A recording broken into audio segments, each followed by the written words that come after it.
હું ભાવિકા દિયોરા. મને stone pain 28 માર્ચે થયું અર્લી મોર્નિંગ. તો પછી નજીકમાં હું આ વિવાંતા હોસ્પિટલમાં આવી.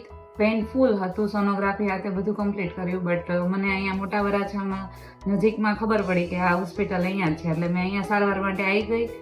પછી સાગર સરને મળી, એમણે જોયું, સોનોગ્રાફી રિપોર્ટ કર્યા, તો કીધું કે તમારે 15 mm નો સ્ટોન હતો, જે ક્લિયર કરવા માટે ફરજિયાત ઓપરેશનની જરૂર હતી. અને મારું 2023માં પણ સ્ટોન ઓપરેશન થયેલું હતું અને 2 યરના ગેપમાં સેકન્ડ ટાઈમ થયું છે. તો પછી સાગર સર પાસે મેં સ્ટોન ઓપરેશન માટે હું રેડી થઈ. અને આજે થુલિયમ લેસરથી જે ઓપરેશન થયું છે, બહુ સારું રિઝલ્ટ કહી શકાય. કારણ કે 2023માં જ્યારે થયું હતું ત્યારે મને 15-20 ડેઝ કમ્પ્લીટ આરામ માટે કીધું હતું. અને જ્યારે ઓપરેશન થયા પછી મને ડિસ્ચાર્જ આપ્યું સરે, તો મને બિલકુલ રેસ્ટ કરવાનું કીધું ન હતું અને મેં કર્યો પણ ન હતો. કન્ટિન્યુઅસ વર્ક હતું.